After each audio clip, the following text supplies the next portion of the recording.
आज सुबह सुबह पूरे देश के आम लोगों के घरों पर महंगाई बम गिरा है। 60 रुपए रसोई गैस का दाम आज बढ़ा दिया गया।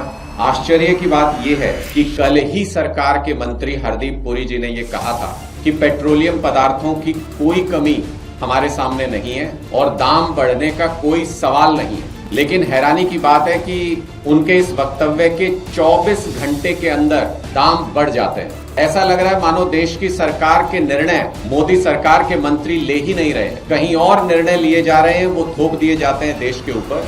ये ऐसा पहली घटना नहीं है जब ऐसा प्रतीत हुआ हो। कई सारे उदाहरण हैं जिनमें मोदी सरकार ने कहा कि पाकिस्तान को बख्शेंगे नहीं इस बार, लेकिन अमेरिका ने कहा कि सीज फायर कर दिया हमने और बाद में मोदी सरकार ने मान लिया उस सीज फायर को। मोदी सरकार ने कहा कि टैरिफ के मामले में भारत किसी के दबाव में नहीं आएगा। अमेरिका ने कहा कि भारत जीरो टैरिफ पर राजी हो गया है और बाद में मोदी जी ने भी मान लिया कि ठीक है जी, जीरो टैरिफ लेंगे, ट्रंप साहब ने कहा है। मोदी सरकार ने यह कहा कि किसानों के हितों के साथ कोई समझौता नहीं किया जाएगा। ट्रंप साहब ने कहा कि भारत के बाजार अमेरिका के कृषि उत्पादों के लिए खोल दिए गए और फिर बाद में मोदी सरकार ने भी मान लिया कि हाँ जी ठीक है, हमने कृषि उत्पादों के लिए भी बाजार खोल दिया है। सवाल यह है कि आखिर देश चला कौन रहा है?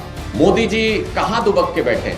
मोदी जी कोई प्रतिक्रिया क्यों नहीं देते? इतने डरे हुए क्यों हैं मोदी जी? अब तो ये भी समझ नहीं आ रहा कि अगर हमें ये दाम घटाने की मांग करनी है तो मोदी जी से करें या सीधे ट्रंप साहब से ही रिक्वेस्ट करें कि दाम घटा दीजिए।